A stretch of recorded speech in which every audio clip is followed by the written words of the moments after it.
January 12, 1945. The coldest winter in 50 years descended upon the Montana plains with a fury that seemed almost biblical in its intensity. Temperatures plunged to 40 below zero, and winds screamed across the flatlands with enough force to strip paint from buildings and freeze cattle where they stood. In the small prisoner of war camp outside Miles City, Montana, 32 German women huddled in wooden barracks that had been constructed hastily the previous autumn, never intended to withstand the full wrath of a Montana winter. These women were members of the German Women's Auxiliary Corps, captured during the Allied advance through France and Belgium. They had been transported across an ocean to a land so vast and unforgiving that it bore no resemblance to anything in their European experience. Now they faced a winter that threatened to kill them just as surely as any bullet. 24-year-old Greta Schneider pressed her face against the frosted window of the barracks, watching snow pile against the fence line in drifts that reached 8 feet high. She wrapped a thin military blanket tighter around her shoulders, but it did nothing to stop the cold that seeped through every crack in the wooden walls. Born in Stuttgart, she had served as a logistics coordinator for the Wehrmacht, managing supply routes and communications. She had never imagined that her war would end here, in this frozen wilderness, so far from everything she had known. The other women moved like ghosts through the dim interior of the barracks, their breath forming clouds in the frigid air. Liesel Hartmann, a former nurse from Munich, tried to keep spirits up by organizing the younger women into work details, anything to keep blood flowing and minds occupied.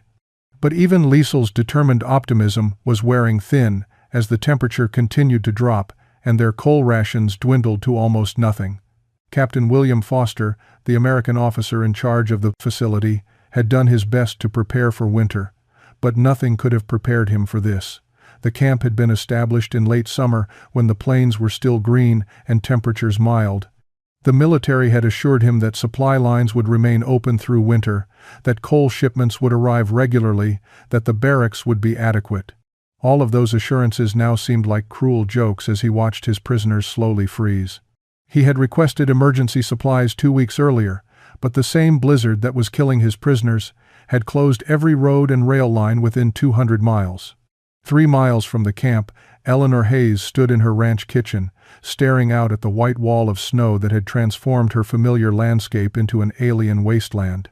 Her husband had died 2 years earlier in the Pacific, leaving her to run their cattle ranch alone with help from seasonal hands who had long since fled south when the first snows arrived.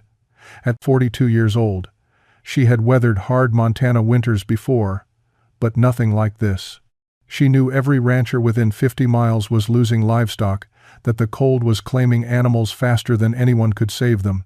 But it was the prisoner of war camp that worried her most.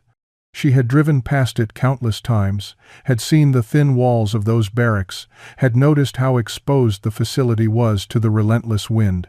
Eleanor had lost her only son to German artillery in France, and part of her wanted to feel satisfaction at the thought of German prisoners suffering. But a larger part, the part shaped by frontier values of basic human decency, couldn't stomach the idea of young women freezing to death while she had a warm house and barns that could provide shelter. The German women had arrived at the Montana camp in late September, when the plains still held the golden warmth of autumn. Greta remembered stepping off the transport truck and being struck by the sheer emptiness of the landscape. In Germany, every piece of land had purpose, had history, had been shaped by centuries of human habitation.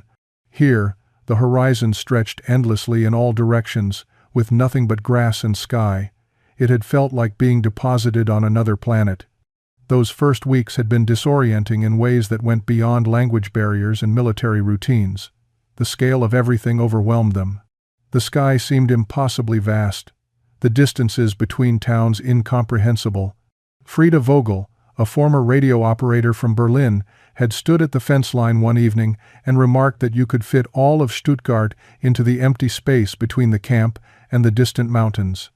The comment had made several women weep, suddenly understanding just how far they were from anything familiar. Captain Foster had tried to run the facility humanely, following Geneva Convention protocols, while dealing with his own conflicted feelings about housing enemy prisoners. His interaction with the women remained formally correct but distant. He assigned them work duties in the camp kitchen and laundry, maintained discipline without cruelty, and tried to ignore the fact that some of them were younger than his own daughter back in Ohio. The local community's reaction to the camp had been mixed. Most ranchers and townspeople in Miles City viewed the prisoners with suspicion or outright hostility. Many had sons or husbands fighting overseas. The idea of providing comfortable accommodation for enemy soldiers, even female ones, struck them as obscene. A few churches had attempted outreach programs, but these efforts met with resistance from both the military administration and the prisoners themselves, who remained guarded and uncertain about American intentions. Eleanor Hayes had driven past the camp only twice since its establishment, each time feeling a complicated knot of emotions she couldn't quite untangle. She saw young women behind those fences, girls really, and couldn't help wondering if they had brothers who might have killed her son.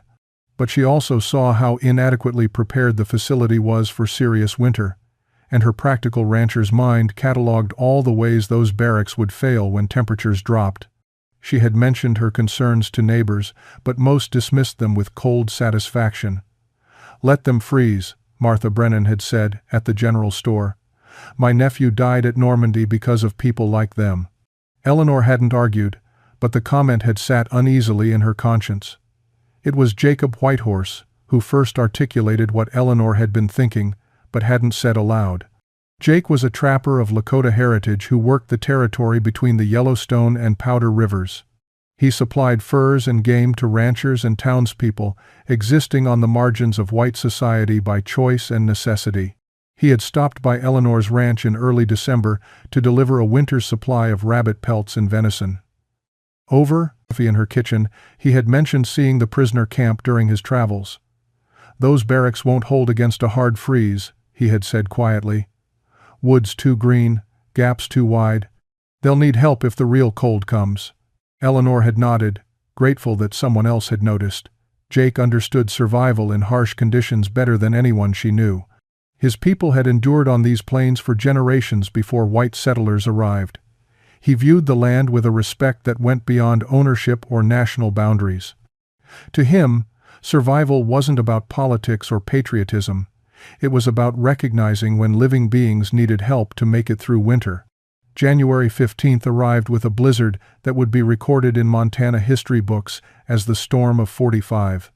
Wind speeds reached 70 miles per hour, driving snow horizontally across the plains with such force that visibility dropped to zero. The temperature fell to 48 below, cold enough to freeze exposed skin in minutes and turn breath into ice crystals before it left your mouth. At the prisoner camp, disaster unfolded with terrifying speed. The wind tore sections of roofing from 2 barracks, exposing the interior to the full fury of the storm. Snow poured through the gaps, accumulating faster than the women could shovel it out. Captain Foster ordered everyone into the remaining intact buildings, cramming 60 women into spaces designed for 30. But even the undamaged barracks were failing. The coal supply had run out completely 2 days earlier, and the women burned whatever they could find: wooden crates, spare furniture, even pages from books. It wasn't enough. Greta watched Katerina Becker, the youngest of their group at just 19, begin showing signs of severe hypothermia. The girl's shivering had stopped, replaced by confused speech and drowsiness that Liesel recognized as dangerous. 2 other women were approaching the same state. They were dying, slowly but certainly, and there was nothing anyone could do. The storm had knocked out telephone lines, making communication with military headquarters impossible. Captain Foster faced a choice no officer should have to make: watch his prisoners freeze to death while following protocol, or violate regulations by seeking help from civilians. 3 miles away, Eleanor heard the wind and knew. She had already made her decision before Jake arrived at her door, snow-covered and grim-faced. He had been checking his trap lines when the storm hit and had taken shelter in her barn. Together they stood in her kitchen, listening to the house shake under the wind's assault. "They're dying over there," Jake said simply. "Won't last the night in this cold." Eleanor pulled on her husband's heavy coat and began gathering blankets. Her truck had chains on the tires and a reinforced cab that could handle the drifts. Jake nodded and went to prepare his own sled and dogs, backup transportation if the truck failed. Neither spoke. about the risk they were taking or the hostility they would face from neighbors.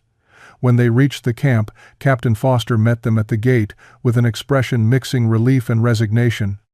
He had already violated protocol by allowing Eleanor and Jake past security. Now he made another decision that would define the rest of his military career. "Get them out of here," he told Eleanor. "Take as many as your ranch can hold. Jake can take the rest to his trading post. I'll face the court-martial later." Within an hour, 32 frozen German women were being loaded into Eleanor's truck and Jake's dog sleds. The fences that had separated prisoners from the free world came down not through escape or liberation, but through the simple frontier recognition that survival mattered more than borders. Eleanor's ranch house had never held so many people. 18 German women crowded into her living room, kitchen, and spare bedrooms, their faces pale with cold and exhaustion. She moved through them efficiently, distributing wool blankets her husband had collected over 20 years of ranching. The women accepted them with trembling hands, too cold and shocked to speak.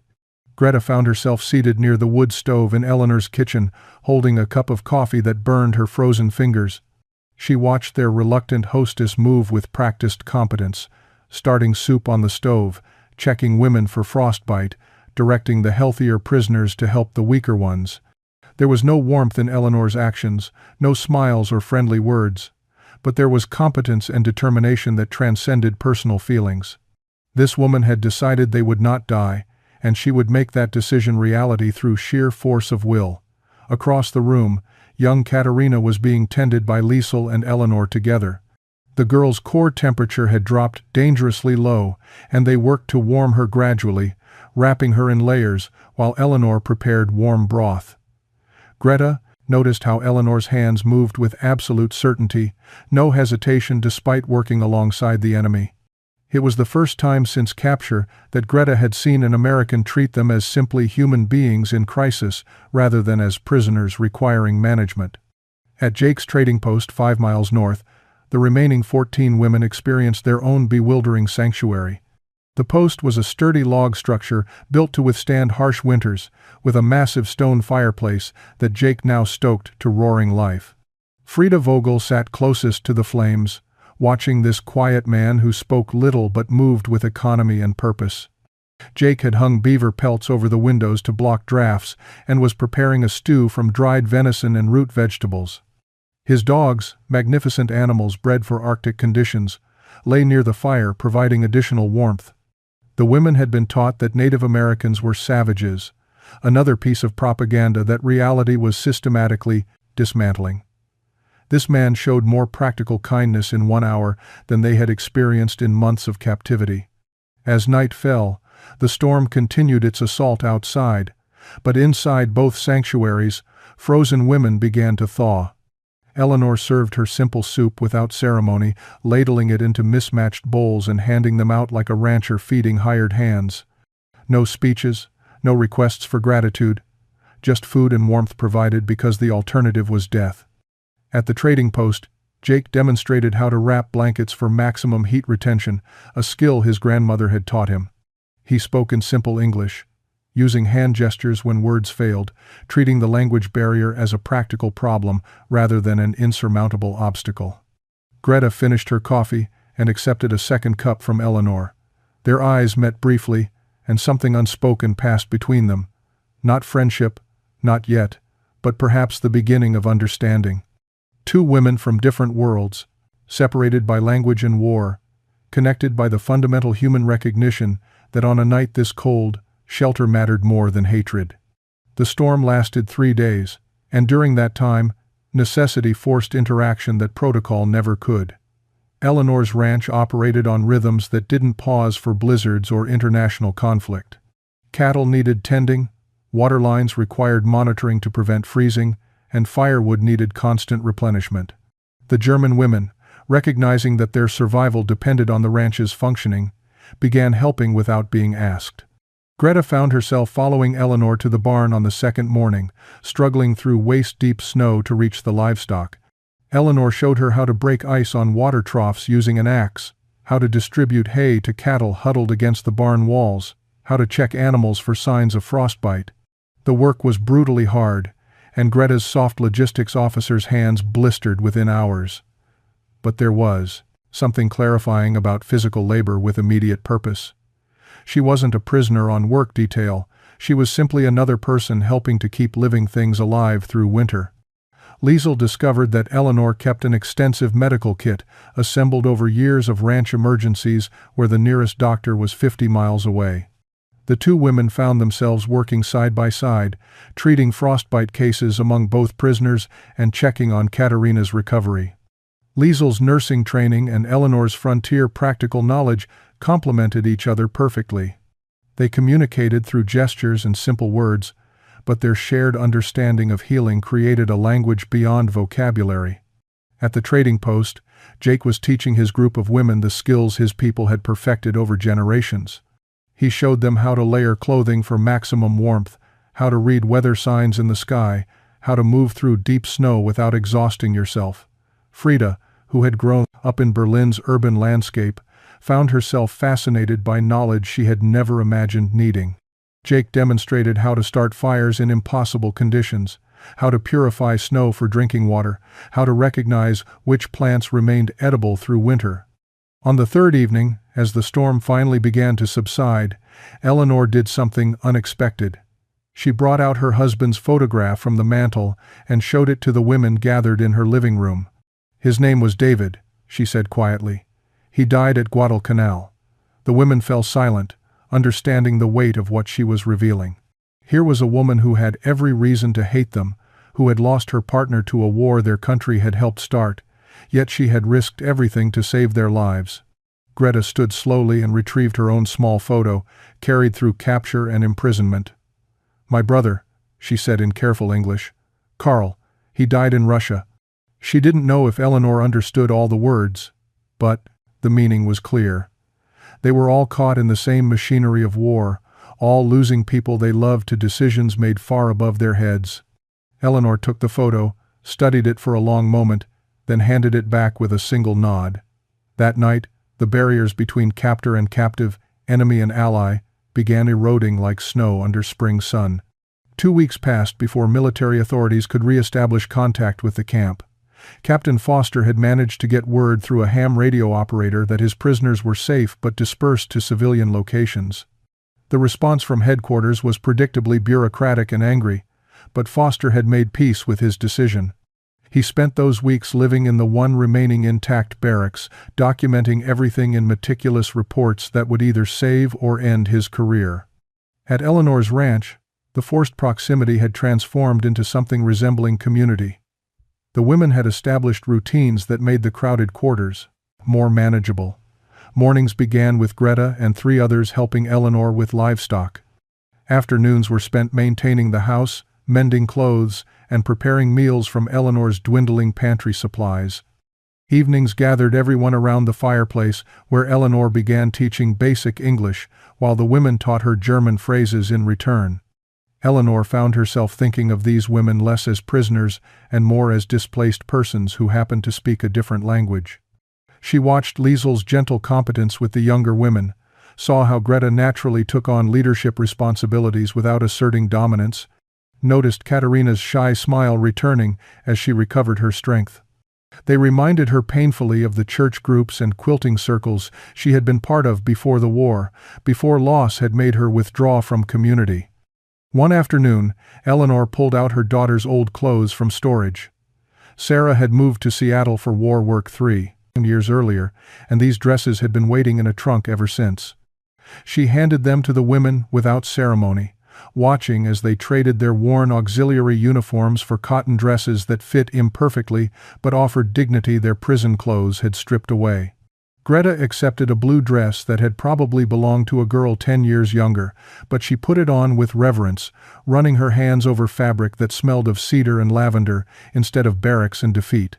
At Jake's trading post, transformation happened more quietly but no less profoundly. Jake was a man of few words, but his actions spoke clearly. He taught Frida and the others how to tan hides, how to repair leather goods, how to carve useful implements from wood and bone. These were skills his grandmother had passed to him, knowledge that connected to something older than nations or wars. Frida discovered she had a natural talent for leatherwork. Her precise hands that had once operated radio equipment, now crafting beautiful, functional items. Jake watched her work one evening and offered rare praise. "You have patient hands," he said. "That's good. Patience matters more than strength out here." The words carried weight beyond their simplicity, and Frida understood she was being taught not just skills but philosophy. When Jake's neighbor, old Tom McDonnell, stopped by to check on him after the storm, he found Jake teaching German women how to make snowshoes. Tom stared for a long moment, then simply shrugged. "Winter makes strange alliances," he said, accepting coffee and joining the lesson without further comment. The harsh reality of prolonged isolation arrived in early February when Eleanor's food supplies dropped to critical levels. The storm had consumed provisions faster than expected, and feeding 20 people through a Montana winter required resources she simply didn't have. She sat at her kitchen table one morning, calculating what remained in her root cellar and storage, and realized they had perhaps 10 days before serious hunger became unavoidable. Jake arrived that afternoon with similar news. His supplies were depleted, and while he could hunt and trap, feeding 14 additional mouths required more than wilderness skills could provide. They needed to go into Miles City, to the general store and trading post where Martha Brennan kept the community's lifeline of goods.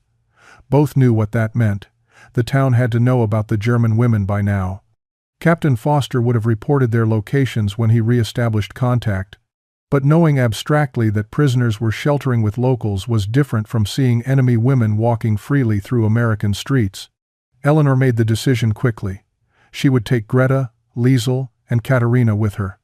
Hiding them felt like shame, and she refused to be ashamed of saving lives. Jake nodded his agreement and said he would bring Frida and 2 others. If the town wanted to object, they could do it too. Faces instead of behind closed doors. The drive into Miles City took 2 hours through snow-packed roads. Greta sat in the passenger seat wearing Sarah's blue dress under a heavy coat, watching the Montana landscape roll past. She had seen little of America beyond the camp and Eleanor's ranch. Now she observed small farmhouses, distant cattle herds, and the vast emptiness that still unsettled her European sensibilities. When they pulled onto Main Street, curtains twitched in windows, and people stopped on sidewalks to stare. Martha Brennan stood behind her store counter, arms crossed, face hard as the frozen ground outside. Eleanor walked in with the 3 German women following, heads high despite obvious nervousness. "I need supplies," Eleanor said evenly. "Standard order plus extra for guests." Martha's eyes moved over the women with unconcealed hostility. "I heard you were harboring prisoners." Didn't want to believe Eleanor Hayes would betray her own son's memory like that. The words hit like physical blows, but Eleanor didn't flinch. "My son died fighting for freedom and decency. I figure saving lives honors his memory better than letting young women freeze out of spite." Other townspeople had gathered outside, drawn by news spreading through the small community with remarkable speed. Reverend Samuel Garrett entered the store, his weathered face troubled but not angry. He had tried to start outreach programs at the camp and understood complexity better than most. "Eleanor," he said quietly, "you've put yourself in a difficult position." She met his eyes steadily. "Only difficult position I know is watching people die when I can prevent it. You want to condemn me for that, Reverend, go ahead. But first, help me load these supplies so these women don't starve." The confrontation in Miles City lasted 2 hours and resolved nothing cleanly. Martha Brennan eventually sold Eleanor the supplies, but only after Reverend Garrett intervened and several other townspeople voiced reluctant support. The community remained bitterly divided. Some saw Eleanor and Jake's actions as Christian charity. Others viewed them as betrayal of American soldiers still dying overseas. The local newspaper ran an editorial titled "Mercy or Madness" that presented both perspectives without taking a clear stance. But the controversy forced a reckoning that military bureaucracy had been avoiding. In late February, a delegation from the War Department arrived in Miles City to assess the situation and determine next steps for the German prisoners. Colonel Richard Morrison, a career officer with combat experience in North Africa, came expecting to find a security breach requiring immediate correction. What he found instead challenged every assumption he had brought with him. He visited Eleanor's ranch first, arriving unannounced on a bitter cold morning. Greta answered the door wearing Sarah's blue dress and an apron, flour dusting her hands from helping make bread. She greeted him in careful English and invited him inside with a dignity that seemed incongruous with her prisoner status. Colonel Morrison observed the women moving through Eleanor's house with comfortable familiarity, noted how they worked alongside their hostess rather than under her supervision, saw the respect in their interactions. Eleanor stood at her kitchen table, rolling dough, and met his scrutiny without apology. "These women were dying, Colonel. I wasn't going to let that happen regardless of what some manual says I should have done." Morrison spent the day interviewing each woman individually through a translator he had brought from headquarters. He asked about their treatment, their circumstances, their feelings about Germany and America. What emerged was a portrait of gradual transformation that his military training had not prepared him to evaluate. At Jake's trading post, he encountered similar unexpected complexity. Frida showed him leather goods she had crafted, explained through halting English how Jake had taught her skills that gave her purpose. The other women demonstrated wilderness survival techniques they had learned, knowledge that seemed absurd for prisoners of war to possess, yet undeniably real. That evening Morrison met with Captain Foster, Eleanor, Jake, and Reverend Garrett in the church rectory. "The situation here is highly irregular," he began, then paused, searching for adequate words. "But I've been a soldier for 23 years, and I recognize something genuine when I see it." He explained that repatriation procedures were beginning across the country. Ships would soon carry prisoners back to occupied Germany. The women in Montana would be expected to return with them unless compelling reasons existed for alternative arrangements. Foster spoke first.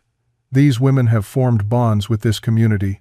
Sending them back feels like punishment for surviving." Eleanor added quietly, "They've become part of something here. They've earned the right to choose their own futures." Morrison looked at each person in the room, weighing regulations against humanity, then made a decision that would require significant justification to his superiors. Colonel Morrison's decision created unprecedented bureaucratic complexity. The women could request reclassification as displaced persons and apply for sponsored immigration status, but they would need American citizens willing to vouch for them, guarantee employment, and provide housing. In war-torn 1945 America, finding sponsors for former enemy nationals seemed nearly impossible. Yet within a week, Eleanor had filed sponsorship papers for Greta, Liesel, and Katerina. Jake submitted applications for Frida and 2 others. Reverend Garrett worked quietly behind the scenes, convincing 3 ranch families to sponsor the remaining women. The process revealed how deeply the prisoners had affected those who knew them personally, even as the broader community remained conflicted. Not all the women chose to stay. 8 decided they needed to return to Germany, despite the uncertainty awaiting them. They had families they hoped were still alive, responsibilities they felt couldn't be abandoned, or simply an inability to imagine permanent life in this foreign land. Greta spent long evenings talking with those who were leaving, understanding their choice even as she made a different one.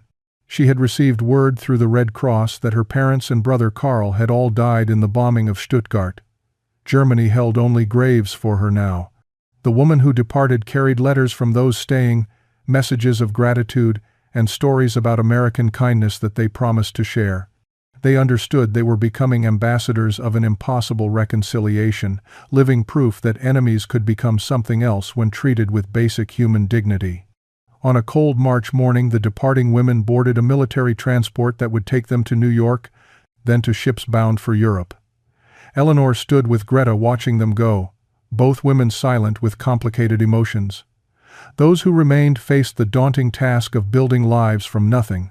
Greta worked alongside Eleanor, learning ranch management with an intensity that surprised them both. She discovered she had aptitude for the endless problem-solving that frontier life demanded.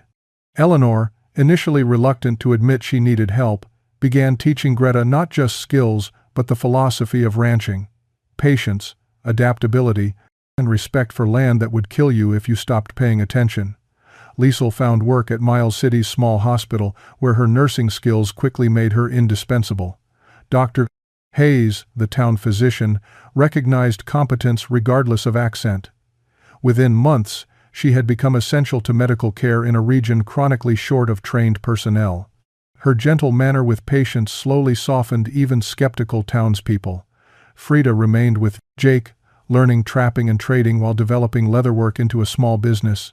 She crafted gloves, belts, and saddle repairs that combined German precision with techniques Jake taught her. Her work gained quiet reputation for quality. Jake, never much for words, showed his approval by teaching her his most closely guarded skills, knowledge normally reserved for family.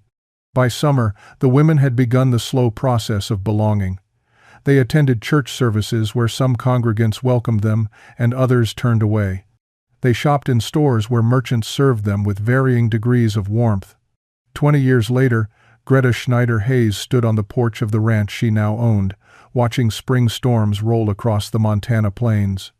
She had married Eleanor's nephew in 1952, a quiet man who understood that some women carried complicated histories. They had built a good life together, expanding the ranch and raising 2 daughters who knew their mother's accent marked her as different but never questioned her belonging.